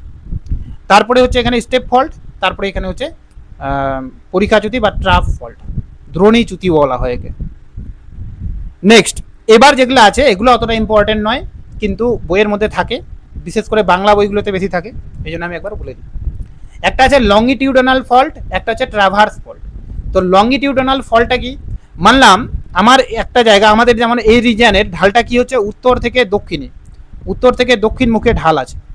তো কোনো একটা ভূমির যে স্বাভাবিক ঢালটা যেদিকে থাকে, চ্যুতিটাও যদি সেই দিকেই হয়, অর্থাৎ চ্যুতিটা দেখা গেলো এমনভাবে হলো যে উত্তর থেকে দক্ষিণ দিকেই হলো, তখন তাকে বলা হয় লংগিটিউডনাল ফল্ট। অর্থাৎ লংগিটিউডনাল ফল্ট হচ্ছে আঞ্চলিক গঠনের সঙ্গে সমান্তরালে সংগঠিত হবে, যেদিকে চ্যুতিটা থাকবে, যেদিকে আঞ্চলিক গঠনটার ঢালটা থাকবে সেদিকে যদি চ্যুতিটা তৈরি হয়, তখন তাকে বলা হয় লংগিটিউডনাল ফল্ট। ট্রাভার্স ফল্টটা কি? ট্রাভার্স ফল্টটা হচ্ছে আড়াআড়ি ভাবে হবে। কেমন ব্যাপারটা? মানলাম কোনো একটা জায়গার আঞ্চলিক ঢাল হচ্ছে উত্তর থেকে দক্ষিণে, কিন্তু সেই জায়গায় চ্যুতি সংগঠিত হলো পূর্ব পশ্চিমে, উত্তর দক্ষিণে ঢাল, চ্যুতি হলো পূর্ব পশ্চিমে। তাহলে এরকম করে যদি চ্যুতিটা হয়, তখন তাকে বলা হয় অনুপ্রস্থ চ্যুতি, বা যাকে ইংরেজিতে বলা হয় ট্রাভার্স ফল্ট। ঠিক আছে? তো ট্রাভার্স ফল্টটা তাহলে কি হয়, যে আঞ্চলিক ঢালের সঙ্গে আড়াআড়ি ভাবে তৈরি হয়, আর যেটা লংগিটিউডনাল বা অনুদৈর্ঘ্য চ্যুতি, সেটা হচ্ছে আঞ্চলিক ঢালের সঙ্গে সমান্তরালে তৈরি হয়। এবার আরো দুটো কনসেপ্ট আছে, একটা হচ্ছে হাই অ্যাঙ্গেল ফল্ট, একটা হচ্ছে লো অ্যাঙ্গেল ফল্ট। তো যদি নতির মান 45 ডিগ্রির বেশি হয়, তাহলে সেটাকে আমরা হাই অ্যাঙ্গেল ফল্ট বলবো, আর যদি 45-এর কম হয়, তাহলে সেটাকে লো অ্যাঙ্গেল ফল্ট বলবো। তো এটা সিম্পল জিনিস আছে। নেক্সট, আরেকটা কনসেপ্ট আছে যেটা নাম হচ্ছে প্যারালাল ফল্ট। তো নামটা শুনেই বোঝা যাচ্ছে যে কোনো একটা অঞ্চলে যখন প্যারালালি অনেকগুলো ফল্ট হবে, যেমন এই জায়গায় এখানে একবার ফল্ট হয়েছে, এই জায়গায় এখানে একবার ফল্ট হয়েছে, কিন্তু এই দুটো ফল্ট কিন্তু কি আছে, পরস্পরের সমান্তরালে আছে, অর্থাৎ প্যারালালে রয়েছে, এই কারণে একে বলা হচ্ছে প্যারালাল ফল্ট। আরেকটা আছে পরিধি চ্যুতি, পেরিফেরাল ফল্ট। যখন কোনো জায়গায় চ্যুতিটা এরকম বৃত্তের আকারে হবে, তো এরকম একটা খণ্ড আর একটা খণ্ডে না বসে এরকম বৃত্তা আকারে দেখা গেল পাশের দিকে বসে যাচ্ছে, তো বৃত্তাকারে যদি কোনো জায়গায় চ্যুতি সংগঠিত হয়, তখন তাকে পরিধি চ্যুতি বা ইংরেজিতে পেরিফেরাল ফল্ট বলা হয়। এগুলো কনসেপ্টগুলো জাস্ট জেনে রাখলেই হবে। তারপরে আরেকটা কনসেপ্ট আছে যেটা নাম হচ্ছে রেডিয়াল ফল্ট বা অরীয় চ্যুতি। তো অরীয় চ্যুতি হচ্ছে কোনো একটা বৃত্তাকার অঞ্চল থেকে যখন চ্যুতিগুলো সংগঠিত হয়ে পরস্পরের দিকে সরে যাবে, এরকম করে পরস্পরের দিকে এদিকে সরে যাচ্ছে, অর্থাৎ এইদিকে বসে যাচ্ছে, একটা কেন্দ্রে সবাই ছিল, কেন্দ্র থেকে পাশের দিকে বসে যাচ্ছে, চারিদিকে ছড়িয়ে পড়ে আর কি, তখন সেটাকে বলা হয় রেডিয়াল ফল্ট। তো রেডিয়াল ফল্ট, আর যদি এটা আমরা বলি পরিধি চ্যুতি, তো পরিধি চ্যুতি শুধুমাত্র বৃত্তাকারে হচ্ছে কিনা সেটা দেখব, এবং বৃত্তাকারে হচ্ছে প্লাস পাশের দিকে সরে যাচ্ছে, এরকম যদি হয়, তখন সেটাকে কিন্তু আমরা অরীয় চ্যুতি বা রেডিয়াল ফল্ট বলে থাকবো। আরেকটা কনসেপ্ট আছে এনএসএলএ ফল্ট। এটা অনেক সময় এর মিনিংটা জিজ্ঞেস করে যে এর মিনিং কি। তো এর মিনিং হচ্ছে, এটা একটা ফরাসি শব্দ যার অর্থ হচ্ছে একে অন্যের মধ্যে প্রবেশ করা। যেমন এই ডায়াগ্রামটা যদি আমরা খেয়াল করে দেখি, তো এই জায়গায় কিন্তু অনেকবার চ্যুতি তৈরি হয়েছে এরকম করে, ঠিক আছে, বা এই জায়গায় একটা ফাটলও দেখতে পাচ্ছি আমরা এরকম করে। তো এই ফাটলটা কি হয়েছে, একে অপরের মধ্যে এমনভাবে চ্যুতি সংগঠিত হয়েছে যে একটা খণ্ড আর একটা খণ্ডের মধ্যে ঢুকে গেছে আর কি। তো এরকম করে অনেক সময় এমনভাবে চ্যুতি সংগঠিত হয় যে এরকম খাঁজ কাটা হলো, এদিকে এই খাঁজের মধ্যে এগুলো ঢুকে গেল, তো দুটা মনে হবে, দেখে মনে হবে যে জয়েন্ট লেগে গেছে। তো এই ধরনের চ্যুতি যদি কোথাও সংগঠিত হয় যে একে অপরের মুখের দিকে হচ্ছে চ্যুতিগুলো, তখন তাকে বলা হচ্ছে কিন্তু NSLA ফল্ট। অর্থাৎ কোনো দেখা গেল এই জায়গায় এটা একটা জায়গা আছে, এখান থেকে এদিকে ফল্টটা হলো, আবার এখান থেকে এদিকে ফল্ট হলো। ফল্ট হওয়ার ফলে এরা এরকম করে তৈরি হলো যে একে অপরের মধ্যে মনে হচ্ছে প্রবেশ করে গেছে, তখন সেই বিষয়টাকে বলা হচ্ছে NSLA ফল্ট, যার বাংলা অর্থ হচ্ছে একে অন্যের মধ্যে প্রবেশ করা। নেক্সট আছে আর একটা কৈবাল ফল্ট। তো কৈবাল ফল্টটা কি? কৈবাল ফল্ট এই যে লাস্ট লাইনটাতেই বোঝা যাবে, একদিকে একনত ভাঁজ এবং অন্যদিকে চ্যুতি। অর্থাৎ এটা এমন একটা কনসেপ্ট যে কনসেপ্টে একদিকে ভাঁজ তৈরি হচ্ছে, এদিকে ভাঁজ হচ্ছে, আবার একদিকে একনত চ্যুতি তৈরি হচ্ছে। অর্থাৎ সিম্পল কথায় এই দিক থেকে প্রচুর চাপ দিচ্ছে, এদিক থেকে প্রচুর প্রেসার দেওয়া হচ্ছে শিলাটায়, ওই জন্য প্রথমে ভাঁজ হচ্ছে একদিকে এদিকে, আবার অন্যদিকে এইদিকে কি হয়ে যাচ্ছে, একনত চ্যুতি তৈরি হয়ে যাচ্ছে। ঠিক আছে, একনত ভাঁজ হচ্ছে একদিকে আর একদিকে চ্যুতি হয়ে যাচ্ছে। তো এরকম যদি হয় যে কোনো একটা শিলাখণ্ডের একদিকে ভাঁজ হচ্ছে একদিকে চ্যুতি হচ্ছে, তখন সেই বিশেষ ধরনের চ্যুতিকে বলা হচ্ছে কৈবাল ফল্ট। ঠিক আছে, তো এটা দুটা কারণে তৈরি হয়, যে একদিক থেকে প্রচণ্ড চাপ দিবে, প্রবল চাপ হবে একদিক থেকে, আর একদিক থেকে টান হবে। অর্থাৎ সংকোচন এবং টান দুটাই একসঙ্গে, কম্প্রেশনাল আর টেনশনাল ফোর্স দুটাই যদি একসঙ্গে থাকে, তখন অনেক সময় এই ধরনের চ্যুতিগুলো তৈরি হয়ে থাকে, কৈবাল ফল্ট যাদেরকে আমরা বলে থাকি। আরেকটা আছে রিজ ফল্ট, বা যাকে বাংলায় বলা হয় রিজ চ্যুতি বা রিজু চ্যুতিও বলা হয়। তো দুটি সমান্তরাল চ্যুতির মধ্যবর্তী অংশ পার্শ্ববর্তী অংশ থেকে বিচ্ছিন্ন হয়ে একে অপরের দিকে উঠে যায়। মানে মানলাম এখানে একটা নিচু জায়গা আছে, এরকম করে নিচু জায়গা, তো এখান থেকে একটা খণ্ড এরকম করে উপরের দিকে উত্থিত হলো, আবার এই খণ্ডটা এরকম করে উপরের দিকে উত্থিত হতো। অর্থাৎ একে অন্যের দিকে এরকম করে মুখ করে আছে, এরা একে অন্যের দিকে মুখ করে আছে। অর্থাৎ অনেকটা NSLA চ্যুতির মতো। NSLA চ্যুতিরা যেমন পরস্পরের সঙ্গে জয়েন লেগে যায়, এটা জয়েন লাগবে না, কিন্তু একে অন্যের দিকে মুখ করে থাকবে, তখন সেটাকে বলা হয় রিজ ফল্ট। ঠিক আছে, আরেকটা আছে ইউনিটা ফল্ট। তো ইউনিটা ফল্টটা এই যে লাস্ট লাইনটা খুব ইম্পর্টেন্ট, একনত ভাঁজ ও মাঝে টেবিল। অর্থাৎ এখানে কি হবে, যে মানলাম এটা একটা সমতল ভূমি ছিল আগে, এবার এই সমতল ভূমির ফলে চারিদিকে অনেক চ্যুতি তৈরি হয়েছে, ফলে কি হয়েছে, বাকি অংশগুলো সবগুলো নিচের দিকে নেমে গেছে, কিন্তু মাঝখানে একটা টেবিল ল্যান্ড অর্থাৎ মালভূমির মতো সমপ্রায় ভূমিরূপ থেকে গেছে। তো মাঝে যদি এরকম সমান থাকে এবং চারপাশে যদি এরকম চ্যুতি সংগঠিত হতে থাকে, সেই বিশেষ ধরনের চ্যুতিকে বলা হয় ইউনিটা চ্যুতি। এই চ্যুতির নামকরণের একটা কারণ আছে, কারণ এটা প্রথম লক্ষ্য করা যায় আমেরিকা যুক্তরাষ্ট্রে ইউনিটা পর্বতে, এবং সেখান থেকেই তার নামকরণটা কিন্তু হয়েছে ইউনিটা ফল্ট। যেহেতু সেখানে লক্ষ্য করা গেছে, তারপর থেকে যেখানেই লক্ষ্য করা যায় এই ধরনের ফল্টকে কিন্তু বলা হচ্ছে ইউনিটা ফল্ট। আর এটা হচ্ছে বেসিন রেজ চ্যুতি। তো এটা মধ্যবর্তী উপত্যকা বিভিন্ন কোণে হেলে থাকলে, মানে এই যে মাঝখানে এই উপত্যকাটা আছে, এবার এই উপত্যকাটা একদিকে হেলে নয়, এমনভাবে চ্যুতি হয়েছে যে বিভিন্ন দিক থেকে হেলে আছে আর কি।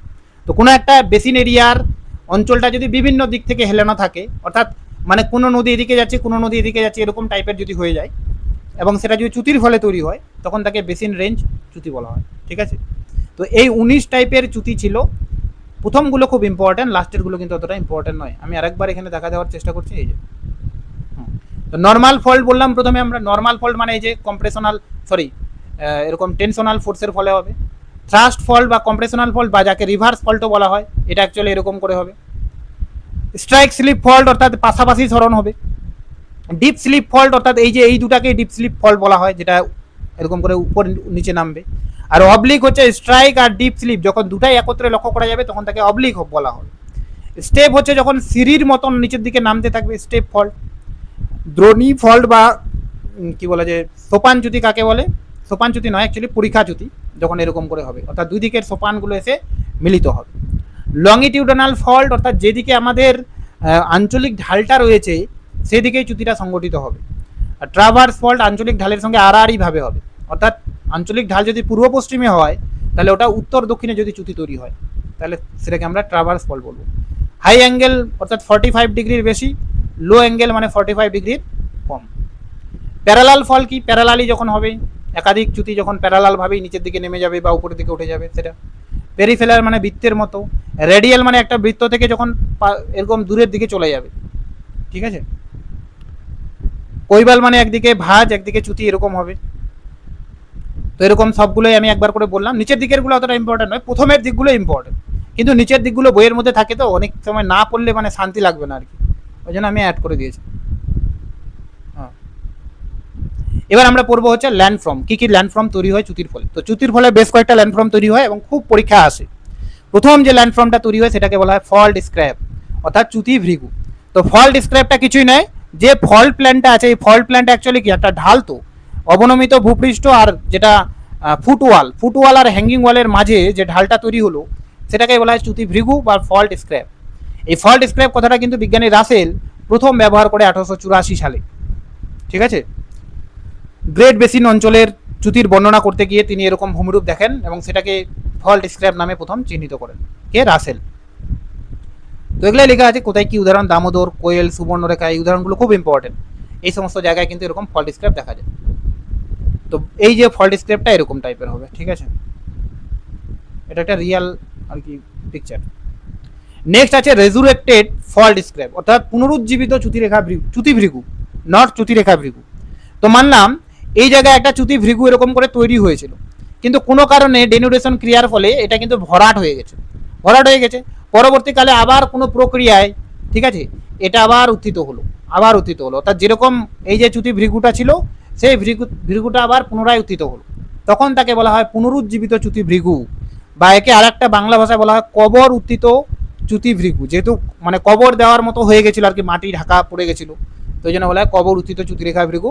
তবে একে ইংরেজিতে রেজুরেক্টেড ফল্ট স্ক্র্যাপ বলা হয়।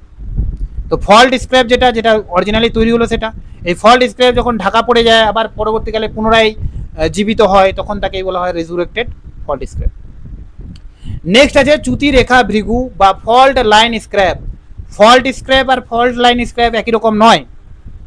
ফল্ট স্ক্র্যাপ হচ্ছে এই যে ফল্টের ফলে যে ঢালটা তৈরি হলো সেটাকে বলা হয় ফল্ট স্ক্র্যাপ। এবার এই ফল্টের ফলে তৈরি হলো, পরবর্তীকালে দেখা গেলো এখানে নদী প্রবাহিত হচ্ছে, এরকম করে নদী, তো নদীর ফলে আগে তো এটা অরিজিনাল ছিল, এবার এখানে একটা নতুন করে এরকম চ্যুতি ভৃগু তৈরি হলো, এই জায়গায় এরকম করে ছিল, এই জায়গায় এখন চ্যুতি ভৃগুটা তৈরি। তো এই যে অংশটা এটা কিন্তু চ্যুতির ফলে হয়নি, অর্থাৎ ইন্ডোজেনেটিক ফোর্সের ফলে হয়নি, এটা হচ্ছে এক্সোজেনেটিক ফোর্সের ফলে, সেটা নদী, হিমবাহ ইত্যাদির ফলে। তো এরকম এটা তো ইন্ডোজেনেটিক ফোর্সের ফলে হলো না, তাহলে এই ধরনের কনসেপ্টটাকে আলাদা করে বোঝানোর জন্য ডাব্লিউ.এম. ডেভিস এটাকে নাম দিলেন ফল্ট লাইন স্ক্র্যাপ।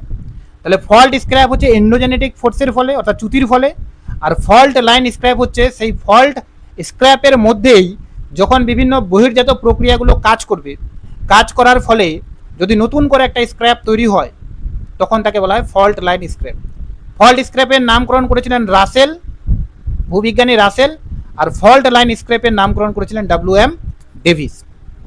ঠিক আছে, এটা অনেক সময় আসে পরীক্ষায় যে কে কোনটা নাম দিয়েছে। এবার এটা কিন্তু 3 প্রকারের হয়ে থাকে, একটা হচ্ছে পুনর্ভবা, একটা হচ্ছে বিপড়া, আর একটা হচ্ছে কম্পোজিট। পুনর্ভবাটা কি? পুনর্ভবাটা মানে যেদিকে যেমন এইদিকে চ্যুতি ভৃগুটা হলো তো এইদিকেই তৈরি হলো, ঠিক আছে, তো যেদিকে চ্যুতি ভৃগু রয়েছে অ্যাকচুয়ালি বাস্তবে সেই দিকে যদি হয় সেটাকে বলা হয় পুনর্ভবা। আর বিপড়া হচ্ছে দেখা গেলো এইদিকে আর হলো না, এই পাশে হলো, অন্যদিকে উল্টা দিকে হলো, তখন তাকে বিপড়া বলবো।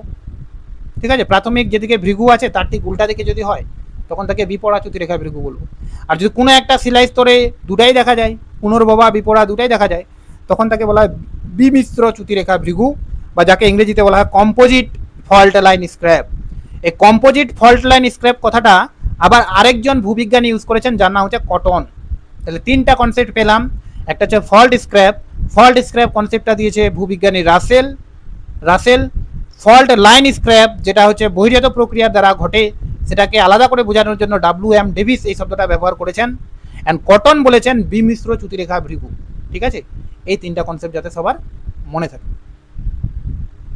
নেক্সট হচ্ছে ব্লক মাউন্টেন বা হোস্ট।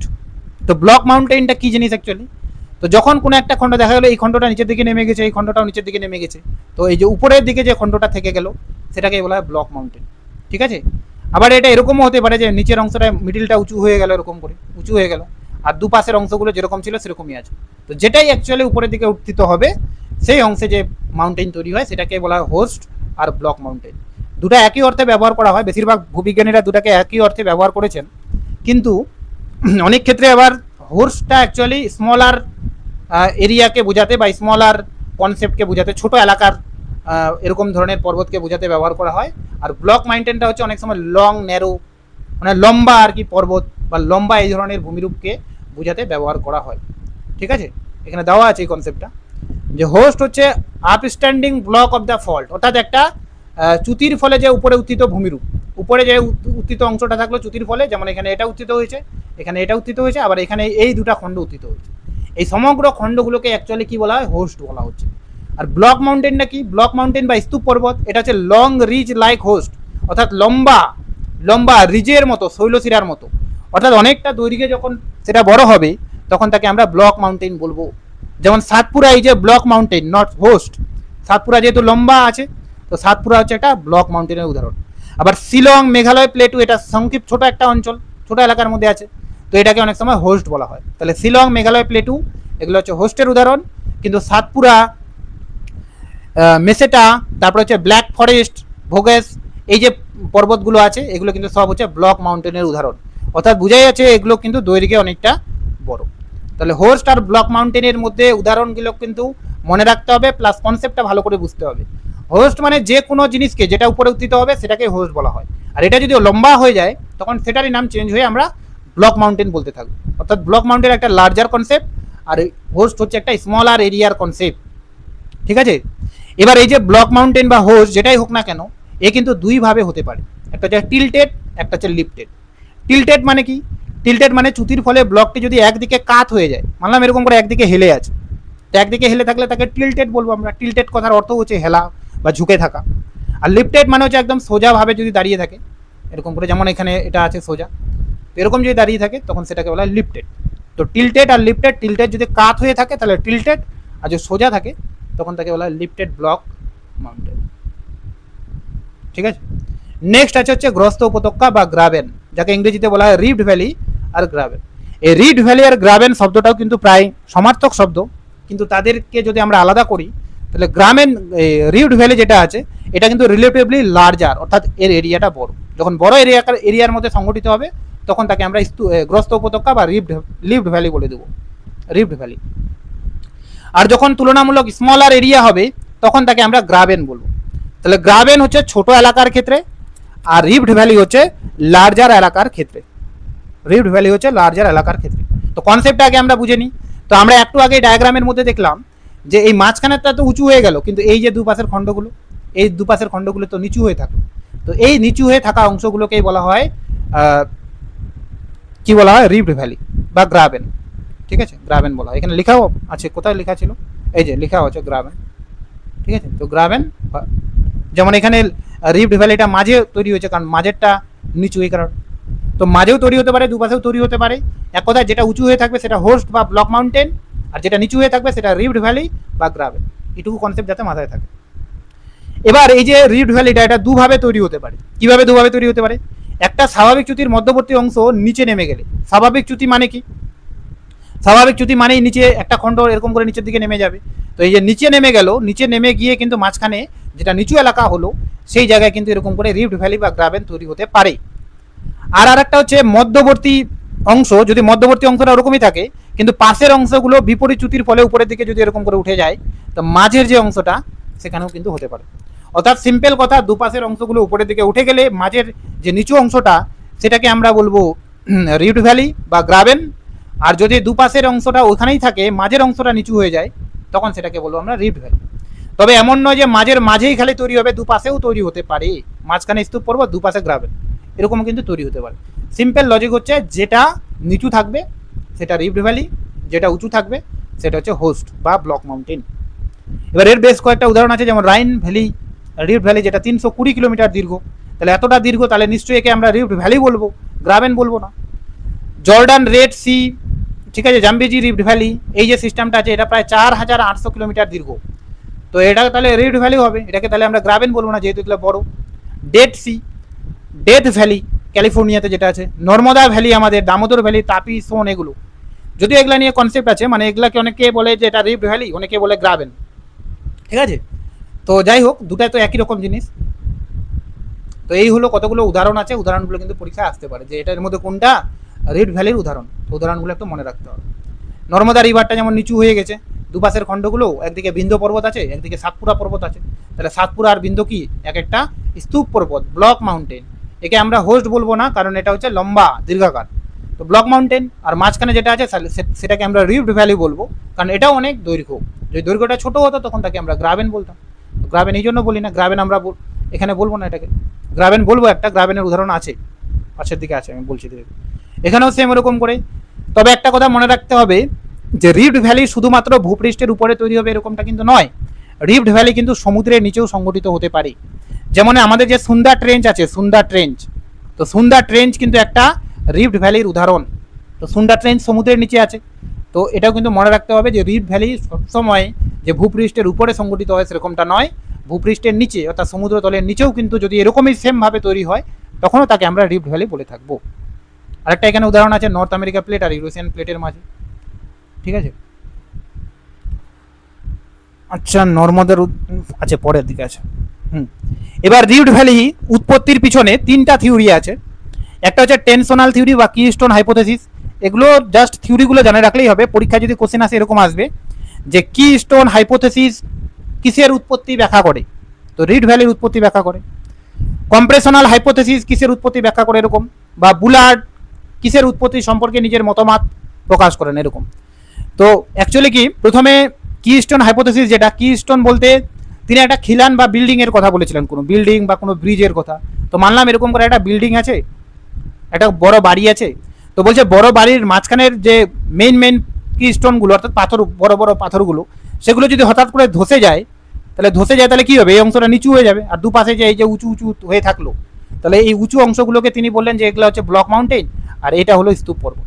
কিন্তু এই থিওরির অনেক সমালোচনা হয়েছিল পরবর্তীকালে, যে বলছে এটা খিলানের সঙ্গে আমাদের ভূপৃষ্ঠের কিভাবে তুমি তুলনা করো, কারণ খিলানের নিচে তো ফাঁকা জায়গা আছে কিন্তু আমাদের ভূপৃষ্ঠের নিচে তো ফাঁকা জায়গা নেই।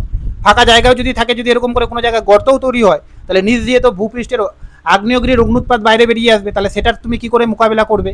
তো এরকম অনেক সমালোচনা হয়েছিল, যে কারণে এই থিওরিটা কিন্তু এতটা পপুলার হয়নি, ঠিক আছে। পরবর্তীকালে বিভিন্ন বিজ্ঞানী যেমন ওয়েল্যান্ড, তারপর হচ্ছে ডি স্মিথ, বুলার্ড, এরা আবার পরবর্তীকালে আরেকটা থিওরি দিলেন, যে বলছে না ওরকম নয়। অ্যাকচুয়ালি যখন কোনো শিলাস্তর আছে, শিলাস্তরকে দুই পাশ থেকে এরকম করে চাপ প্রয়োগ করা হবে, অর্থাৎ কম্প্রেশনাল ফোর্স দেওয়া হবে, তখন কি হবে, দুপাশের খণ্ডগুলো এরকম করে উপরের দিকে উঠে যাবে এবং নিচের মাঝের অংশটা কিন্তু অটোমেটিক নিচের দিকে থেমে যাবে, যে জায়গায় কিন্তু এরকম করে রিফট ভ্যালিটা তৈরি হবে। তো প্রথম কনসেপ্টটা ছিল অ্যাকচুয়ালি পরস্পর থেকে দূরে সরে গিয়ে তৈরি হবে, আর সেটা বোঝার জন্য একটা বিল্ডিংয়ের উদাহরণ দিয়েছিলেন এরকম আর কি। কিন্তু নিচের কনসেপ্টটা হচ্ছে কম্প্রেশনাল ফোর্সের কথা বলা আছে, ঠিক আছে। কে নাম দিয়েছিলেন এগুলো কিন্তু আছে। এবার এই কনসেপ্টটায় পরবর্তীকালে আরও বিস্তারিতভাবে ভালো করে বুলার্ড ব্যাখ্যা করেছেন। বুলার্ডের কনসেপ্ট অ্যাকচুয়ালি এই যে কম্প্রেশনাল হাইপোথেসিসের উপর ভিত্তি করেই দেওয়া। তিনি তিনটা পর্যায়ে তার থিওরিকে ভাগ করলেন, যে প্রথমে ভাঁজ হবে, ভাঁজের পর ফাটল ধরবে, এই ফাটল বরাবর একটা উপরের দিকে উঠে যাবে, একটা নিচের দিকে নেমে যাবে, অর্থাৎ আপ থ্রোয়িং আর ডাউন থ্রোয়িং হবে। তারপরে কি হবে, এই আপ থ্রোয়িং ডাউন থ্রোয়িং এর ফলে যে অংশটা নিচু হয়ে থাকবে সেই অংশটাকে আমরা গ্রস্ত উপত্যকা বলে থাকবো, ঠিক আছে। তো এরকম মধ্যাকর্ষণ শক্তি বা সংনমন বল এখানে কাজ করবে, মানে মোরলেস এর থিওরিটা অ্যাকচুয়ালি কম্প্রেশনাল হাইপোথেসিসকেই একটু মডার্নভাবে দেওয়া। তো এখান থেকে সব থেকে কোশ্চেন যেটা আসে সেটা হচ্ছে কিস্টোন হাইপোথেসিস কিসের সঙ্গে রিলেটেড, তাহলে অরিজিন অফ রিফট ভ্যালির সঙ্গে রিলেটেড। বা বুলার্ডের যে হাইপোথেসিসটা সেটা কিসের সঙ্গে রিলেটেড, সেটা কিন্তু এই কি বলা যায় রিফট ভ্যালির উৎপত্তির জন্য রিলেটেড। এবং তিনি কোন ফোর্সকে বেশি গুরুত্ব দিয়েছেন, তিনি কম্প্রেশনাল অ্যান্ড মধ্যাকর্ষণ শক্তিকে বেশি গুরুত্ব দিয়েছেন, কম্প্রেশনাল ফোর্সকে আর কি দিয়েছেন। যাই হোক, তো গেল। এবার হচ্ছে লাস্ট একটা আরেকটা আছে যেটা নাম হচ্ছে ভ্রষ্ট উপত্যকা বা র্যাম ভ্যালি। তো গ্রস্ত উপত্যকা তো আমরা পড়লাম, গ্রস্ত উপত্যকা বা রিফট ভ্যালি তো পড়লাম। রিফট ভ্যালি যেটা নিচু হয়ে থাকলো এরকম করে দুপাশের অংশগুলো। র্যাম ভ্যালিটা আর একটা কনসেপ্ট। র্যাম ভ্যালিটা কীরকম, তো আমি আগে এই ডায়াগ্রামটা দেখাই। তো মানলাম এই খণ্ডটা কোনো একটা জায়গায় নিচু হয়ে গেছে, এই খণ্ডগুলো কিন্তু স্থির আছে, তো এই জায়গাটাকে আমরা কি বলে থাকি, রিফট ভ্যালি বলে থাকি। এবার কোনো একটা অংশে যদি এরকম দেখা যায়, বা এটা এভাবেও তৈরি হতে পারে, এটা এভাবেই তৈরি হলো যে এরকম করে এই দুপাশের অংশগুলো উপরের দিকে উঠে গেল, আর এই অংশটা এই জায়গায় স্থির থাকলো। এক কথায় একটা অংশ স্থির থাকবে আর একটা অংশ সঞ্চালিত হবে, একটা অংশ স্থির থাকবে, একটা অংশ সঞ্চালিত হচ্ছে। এটাই কিন্তু আমরা রিফট ভ্যালিতে দেখে আসলাম, ঠিক আছে। যেভাবেই হোক সেই একই রকম হচ্ছে। কিন্তু অনেক সময় কি হয়, যে মানলাম দুপাশের অংশগুলো এরকম করে ধীরে ধীরে উপরের দিকে উঠে যাচ্ছে, এটা উপরের দিকে উঠছে, এটা উপরের দিকে উঠছে, তাহলে অটোমেটিক একটা তো নিচের দিকে এরকম করে নিচু ভূমিরূপ তৈরি হলোই। এবার পরবর্তীকালে কি হচ্ছে, এটাও যখন উপরে উঠছে এর ফলে ফাটল তৈরি হয়ে যাচ্ছে, কোনো কারণে এর মধ্যে ফাটল হচ্ছে, যে ফাটলের ধরুন এটাও ধীরে ধীরে নিচে নামতে থাকে। অর্থাৎ সিম্পল কথায় অনেক সময় এরকম দেখা যায় যে পাশের ভূখণ্ডগুলো উপরের দিকে উঠছে আর মাঝের ভূখণ্ডটা আবার নিচের দিকে নামছে, অর্থাৎ একসঙ্গে up throwing and down throwing দুটাই কাজ হচ্ছে। তো এই রকম পরিস্থিতিতে এই বিষয়টাকে আলাদা করে বোঝানোর জন্য ভূবিজ্ঞানীরা আর একটা ভ্যালির কথা বলেন, যেটা নাম হচ্ছে ভ্রষ্ট উপত্যকা বা র্যাম ভ্যালি। তো কি লেখা আছে একবার বলি, যে কখনো কখনো, এটা কিন্তু সবসময় দেখা যায় না, মাঝে মাঝে দেখা যায়, পারস্পরিক চাপের বা পার্শ্বীয় চাপের ফলে শিলাস্তরে ফাটল সৃষ্টি হয়, অর্থাৎ নিচের দিকে ফাটল তৈরি হলো। বিপরীত চ্যুতি বরাবর মধ্যবর্তী ভূখণ্ডটি জোরপূর্বক, এই যে যেহেতু এর কিন্তু ওই জায়গায় স্থির থাকার কথা, কিন্তু যেহেতু এর নিচে ফাটল তৈরি হয়েছে, তো জোরপূর্বক কি হচ্ছে, নিচের দিকে নেমে যায়। ঠিক আছে, এই কারণে যে চ্যুতি তৈরি হয়, উপত্যকার তৈরি হয়, তখন তাকে ভ্রষ্ট উপত্যকা বলা হয়। তো এখানে যে ব্রহ্মপুত্র উপত্যকা আছে, এটা কিন্তু র্যাম ভ্যালির উদাহরণ। তো ব্রহ্মপুত্র উপত্যকাটা কিন্তু র্যাম ভ্যালির উদাহরণ, এটা যাতে মনে থাকে, এটা কিন্তু গোলমাল করলে হবে না। কারণ ব্রহ্মপুত্র উপত্যকা বা ব্রহ্মপুত্র নদী যে অঞ্চল দিয়ে যাচ্ছে, তার উপরে একদিকে হচ্ছে আমাদের মাউন্ট এভারেস্ট আছে, অর্থাৎ হিমালয় আছে, আরেকদিকে আছে গারো, খাসি, জয়ন্তিয়া বা শিলং, এই সমস্ত পাহাড়গুলো আছে। এটা ধীরে ধীরে ধর এদিকে উঠছে, বা এখানে ব্লক মাউন্টেন তৈরি হয়েছে, এটাও ব্লক মাউন্টেন তৈরি হয়েছে। এই দুটা ব্লক মাউন্টেনের চাপে এই ব্রহ্মপুত্র রিভারের এই জায়গাটা কিন্তু একটা ফল্ট লাইন বরাবর নিচের দিকে বসে গেছে, যে কারণে এই জায়গার ভ্যালিটাকে র্যাম ভ্যালি বলা হয়। তো নর্মদা ভ্যালি যেটা, ওটা রিফট ভ্যালি, আর ব্রহ্মপুত্র ভ্যালি যেটা, ওটা কিন্তু র্যামড ভ্যালি। এটা লেখা আছে যে উত্তরে উত্থাপিত হিমালয় এবং দক্ষিণে মেঘালয় মালভূমির মধ্যবর্তী সংকোচন বা চাপের ফলে গঠিত হয়েছে। ঠিক আছে, তো কয়েকটা উদাহরণ আমি আর একবার বলি। যদি আমরা হোর্স্টের উদাহরণ বলি, হোর্স্ট, শিলং, ব্লক, ভারতের কথা বলছি আমি, ব্লক মাউন্টেনের কথা যদি বলি আমি, তাহলে সাতপুরা, বিন্ধ্য, এগুলো। তারপরে যদি আমরা রিফট ভ্যালির কথা বলি, তো নর্মদা, তাপি, গোদাবরী, এই সমস্ত এগুলো। আর যদি আমরা র্যাম ভ্যালির কথা বলি, তাহলে র্যাম ভ্যালি হবে অ্যাকচুয়ালি কে, ব্রহ্মপুত্র রিভার। এলোমেলো যাতে না হয়, কনফিউশন হলে কিন্তু গেল। আরেকটা আছে ক্লিপে, এটা লাস্ট কনসেপ্ট আজকের। ক্লিপে কি, ক্লিপে অ্যাকচুয়ালি ন্যাপ থেকে তৈরি হয়। এর আগের দিন পড়েছিলাম ন্যাপ। তো ন্যাপ এমন একটা বিষয় যেটা ভাঁজ এবং চ্যুতি দুটাই কাজ করে ওই জায়গায়। প্রথমে ভাঁজ হয়, ভাঁজ বরাবর চ্যুতি হয়, চ্যুতির ফলে একটা খণ্ড আর একটা খণ্ড থেকে সরে যায়। সরণটা যদি 1.6 কিলোমিটার বা 1 মাইল হয়, তখন তাকে আমরা ন্যাপ বলে থাকি। তো এই ন্যাপের ফলে একদিকের যে খণ্ডটা যদি অনেক দূরে সরে যায়, মানলাম এই যে ভূমিরূপটা, এই ভূমিরূপের আশেপাশে এই ধরনের শিলা আর কোথাও নেই, আছে, এই শিলাগুলো অ্যাকচুয়ালি এদিকে আছে। তো এটা যেহেতু ন্যাপের ফলে এদিকে চলে আসছে, তো এটা কি হবে, মূল ভূখণ্ডের উপরের দিকে টুপির মতো বসে থাকবে। ওই জন্য একে অনেক সময় ক্যাপ রকও বলা হয়। টুপির মতো এরকম করে পড়ে থাকবে, সেই অংশটাকেই বলা হচ্ছে ক্লিপে। তো ক্লিপে হচ্ছে সেটাই, যেমন উদাহরণ হিসাবে সিমলা ক্লিপের কথা বলা হয়। তো ক্লিপে কিছুই না, ক্লিপে হচ্ছে অন্য জায়গার একটা ভূখণ্ড যখন আরেকটা ভূখণ্ডের উপরে এসে চ্যুতির ফলে দাঁড়িয়ে থাকবে, টুপির মতো দাঁড়িয়ে থাকবে এক কথায়, তখন তাকে ক্লিপে বলা হয়। যেমন সিমলা একটা এরকম উদাহরণ। তো এই ছিল আজকের কনসেপ্ট।